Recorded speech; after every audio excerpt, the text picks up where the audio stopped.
You're listening to All Kinds of Catholic with me, Teresa Alessandro. My conversations with different Catholics will give you glimpses into some of the ways we're living our faith today. I'm grateful for Pope Francis, who used the image of a caravan, a diverse group of people travelling together on a sometimes chaotic journey together. And that image that Pope Francis gave us has helped to shape this podcast. I hope you'll feel encouraged and affirmed, and maybe challenged at times. I am too in these conversations. And if you're enjoying these conversations, it helps if you rate and review them on the platform where you're listening. Thank you. Listeners, thanks for joining today. I've got an interesting guest today called Martin, and we're going to have a really good conversation and see where the Holy Spirit leads us. So welcome, Martin. Thank you. I was just saying before we began recording, Martin, that one of my listeners was in touch to say, could we have some more converts rather than cradle Catholics? Because we've had quite a long run of cradle Catholics now, people who've been Catholics from childhood or birth. So you're somebody who became a Catholic as an adult. Tell us a bit about then how that came about for you. I have to go back a little bit. I will answer your question pretty swiftly. I came to faith having nearly lost my life climbing a mountain in North Wales. And it precipitated the questions, what was my life for? I was terribly bored, trained to be a chartered accountant. Forgive me, chartered accountants. Back in 1977, we had a party for the Silver Jubilee, at which I met the son of some friends of my parents, and he was a Catholic priest. And so I had all these pretty adolescent questions, and I went to speak to him, and I got an answer that provoked a further question. And I nearly became a Catholic then. But he said, why don't you try your own tradition first? And I'd been a sort of nominal Anglican at boarding school. So I did, and I ended up becoming an Anglican priest. In about 2000, I started going on retreat to St. Bino's Jesuit Spirituality Centre in North Wales. And they helped me pray more and more deeply. I think without consciously seeing that as an invitation to join the Catholic community, it was building inside me. I came rather disillusioned with the Church of England, but I'd like to take the opportunity of saying that some of it was my fault because I expected too much from the institution. And I think I conflated the institution with Jesus. The irony was the various directors at St. Bino's helped me forgive the Church of England. It took me a while to realise that I was partly responsible as well. That was important. And this grew and grew and grew. And I went back year after year, and I made the exercises of St. Ignatius in 2009. And that was kind of life-changing. I suppose I just want to be part of this community which prayed deeply and imaginatively. And as it seemed to me, without all the fuss of church as opposed to God. And then I was coming up to retirement. I'm 70 now. I just couldn't see myself in an Anglican parish. I very much valued my job as a hospital chaplain, accompanying those at the end of life, building a team of visitors, enjoyed being a colleague with other people. I enjoyed the sort of creative aspects of creating a prayer room that had some atmosphere, but was also open to people of other faiths, creating a garden for people that having chemotherapy. And I was quite proud of it, really. But I just couldn't see myself in an Anglican parish when I finished it. And it occurred to me I didn't need to. Had tremendous struggles. I went back off retreat. I was praying, remembering the stole that my grandmother had given me when I was ordained an Anglican deacon, and crying. And then it just came to me with perfect peace that it was the right thing to do. So that was kind of the emotional, spiritual draw. And then intellectually, it's kind of much clearer to me, really. I've always loved England. I live in rural Kent. It's gorgeous. But I can never quite understand why it was the Church of England. It didn't seem big enough to me. So intellectual reasons, I guess, would be the universality of the Church was very important to me. Secondly, the centrality of the Eucharist, because this is the gift of God in Christ to us. And for all that evensong or services of the morning prayer or praise may be important, but that direction is from humanity to God, whereas the Eucharist is from God to humanity, a deeper direction. The third thing was the history of the Church, going right back to the apostles and the accumulated wisdom of the centuries. Our faith didn't start in 1536. By that stage, I'd grown up a bit, so I realised that there was bound to be plenty wrong with the Catholic Church, just as there was plenty wrong with the Church of England. But I wasn't going to make the same mistake. I was going to accept and value all that aided me on that spiritual journey, and I was going to leave the rest. I was naive when I became an Anglican priest, and I wasn't naive this time.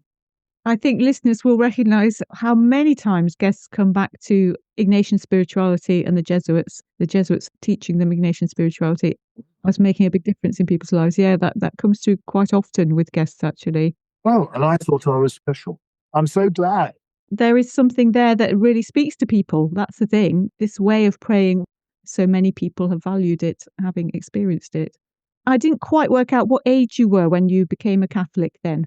63. So it's taken you a while to take the plunge. And now that you are a practicing Catholic, what is it that supports you? Do you continue to go on retreats? Do you continue to pray in an Ignatian way? Do you find parish mass helpful? I continue to pray in an Ignatian way, I hope. So apart from the odd day, I spend half an hour in the morning with Universalis. It's got the collect, first reading the Psalm and the Gospel. At that point, I stop and I just try and meditate on the Gospel. And sometimes it works and sometimes it doesn't. I have been going back on retreats. The parish is excellent. We had a very inspiring priest. He's now moved on. But the community really seems to actually care about God. This was a little bit of a surprise to me in my cynical mindset. There's a sort of piety there. And this is a terrible cliche, but like most cliches, some truth in it. If you go into a Church of England church, you very often hear people talking. If you go into a Catholic church, you very often see people pray. That's a profound difference to me. We have quite a lot of silence. There's kind of room for everyone. There are traditional devotions, which I am a bit naive about. But the parish is warm and intelligent and friendly. Without realizing it, over the last 7 years, I've been drawn more and more in. So I run a film night once a month, something with vaguely Catholic film. We've had Hitchcock, I Confess. We've got Shirley Valentine. Now, you might think, what's that got to do with the Christian faith? I think the point is because she becomes alive. This is a woman that is put down, and she goes and has an adventure in Greece, and she becomes who she's supposed to be, who, in my view, God wants her to be. I've really enjoyed that. I've just finished a master's in Catholic social teaching. Fabulous to have some kind of external wrestling with this and principles. How do we practice a Christian faith in society? So I rolled out a program for that for people in the parish. They've been quite interested. I was amazed. Daily Mass, I usually only go on Wednesdays, followed by coffee. And I'm not too far from Benedictine Abbey, Worth Abbey. And sometimes I go down there because, again, the silence is fabulous. It sounds very rich, your experience. It's always interesting to me, as someone who's always been a Catholic, to see how people experience the church coming later to it. I'm probably on the kind of cynical edge myself, thinking, well, they won't like it. It won't be good enough in some way. So it's always interesting to me when people come and say, this is amazing, this is great.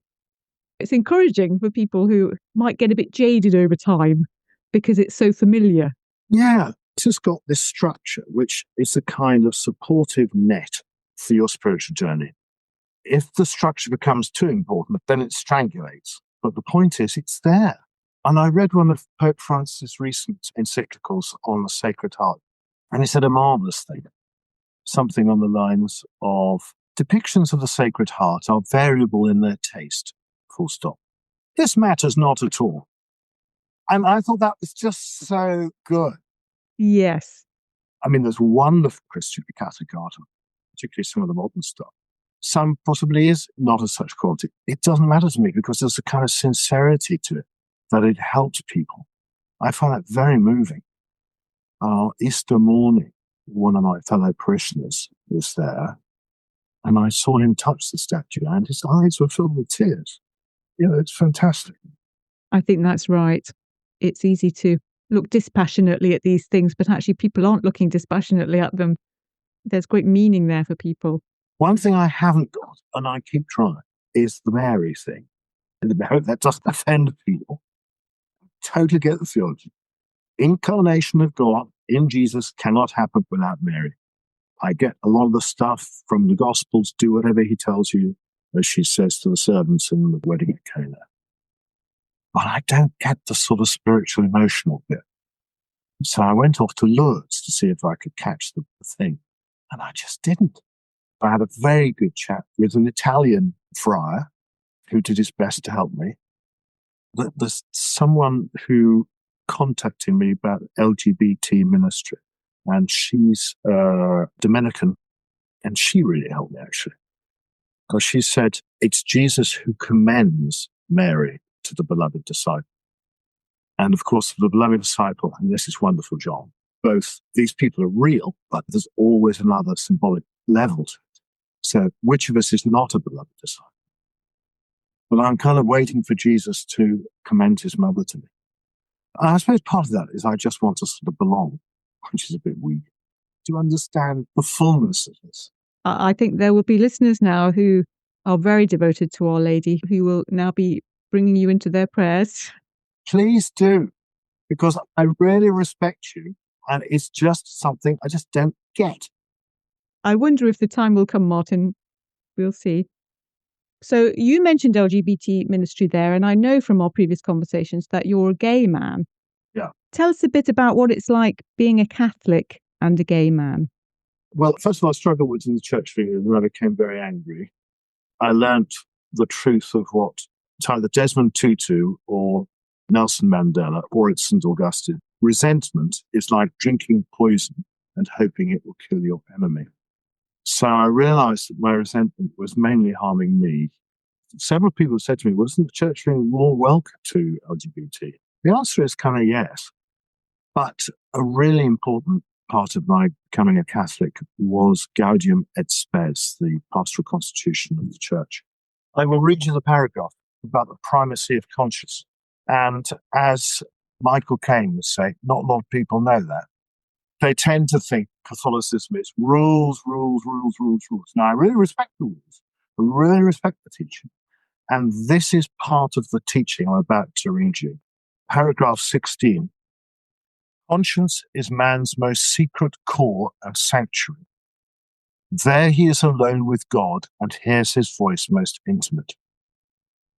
I knew something was, as I thought of it then, wrong when I was about 12.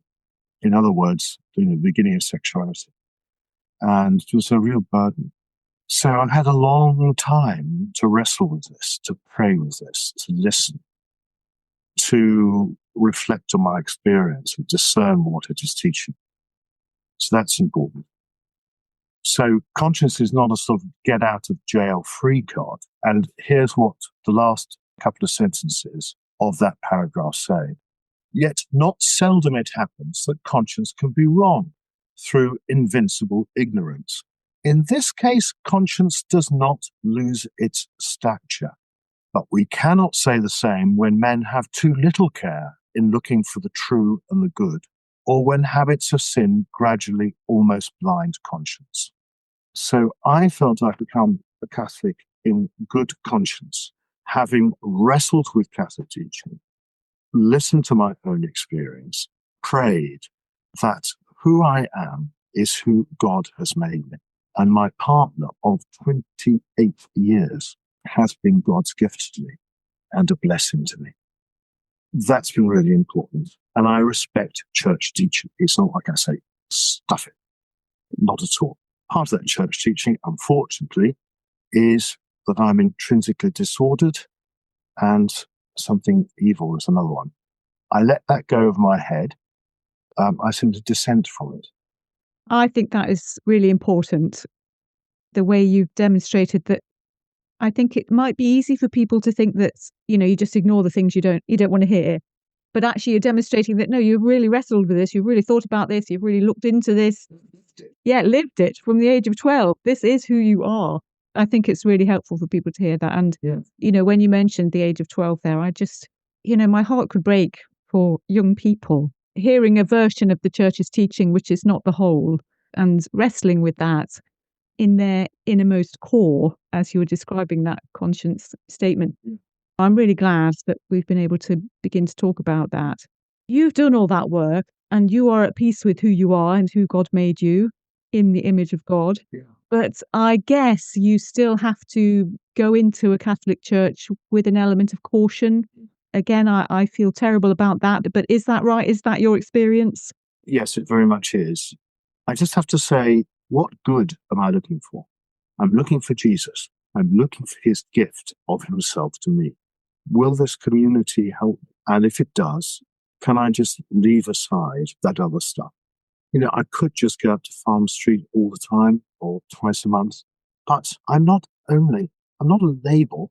I'm a person. I don't feel I have to go just to Mass with other LGBT people or people who graciously accept as I am.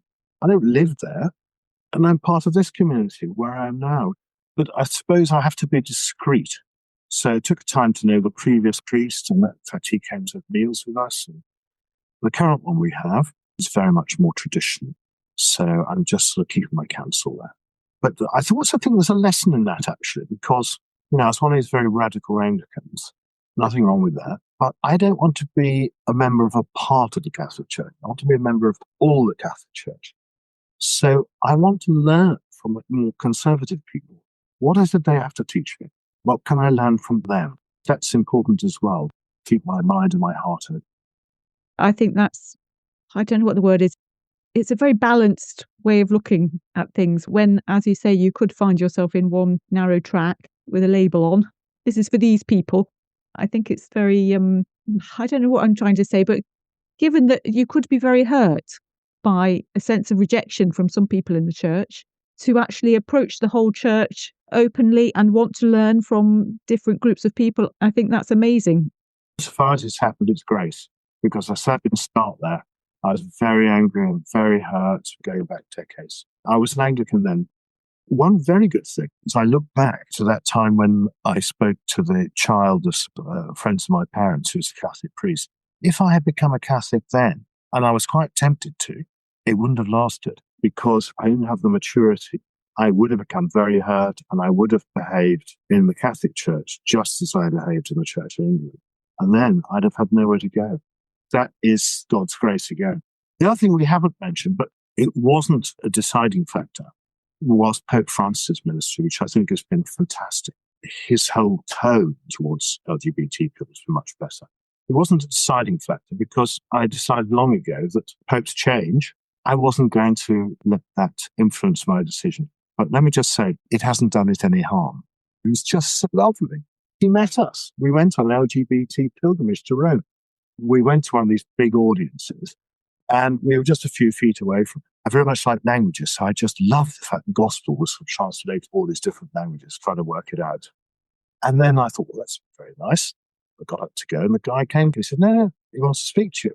We were a group of 10 or 15, so he chatted to us. Listeners, you'll have spotted that this episode was recorded just before Pope Leo XIV was elected. We look forward to seeing how he continues Pope Francis' ministry with the LGBT community. So we're working towards the end, Martin. I wonder if there's anything you might say, if there's anyone listening who is wrestling with their sexuality, is there something you might like to say that might be helpful to them? First of all, I'll pray for you. Secondly, try to go back to the God that we see in Jesus. Ask yourself whether it is conceivable that he would turn you away. Thirdly, try not to become obsessed by particular Bible verses which are used against us. Understand there's a whole context of those verses that needs understanding, that scholars have wrestled with for 1,500, 2,500 years. Fourthly, are we on 4? I think we are. Look for what is good and nourishing in the church. Try and let go of the rest. And fifthly, maybe, as Jesus said, pray for your persecutors. Just try and understand what may be going on for them. They may be wrestling with their own spirituality. They may be feeling the world is going to hell in a handcart and all moral standards are being thrown out of the window. They may be hurt themselves and want, without realizing it, somebody further down the line to kick. Say, well, I may be bad, but I'm not as bad as them. Thank you, Martin. I hope that helps somebody. I'm sure it will. I did want to, however, in our conversation, make sure that that whole person is here taking part in this conversation. And as we've said, it's not all about one label. And I hope we've done justice to that. I hope we've heard enough of your life for listeners to feel they've listened into a dialogue with you and encountered you, I suppose is the right word. So thank you for being here and taking time to have this conversation. Do tell your listeners I'm an ordinary person with ordinary failings and gifts. I have a Cavalier King Charles Spaniel. I'm mad about classic cars but can't afford them. Well, I think the Spaniel's probably captured a load more listeners now. Thanks ever so much, Martin. You're most welcome. Thanks so much for joining me on All Kinds of Catholic this time. I hope today's conversation has resonated with you. A new episode is released each Wednesday. Follow All Kinds of Catholic on the usual podcast platforms. Rate and review to help others find it. And follow our X, Twitter and Facebook accounts @Kinds of Catholic. You can comment on episodes and be part of the dialogue there. You can also text me if you're listening to the podcast on your phone, although I won't be able to reply to those texts. Until the next time then.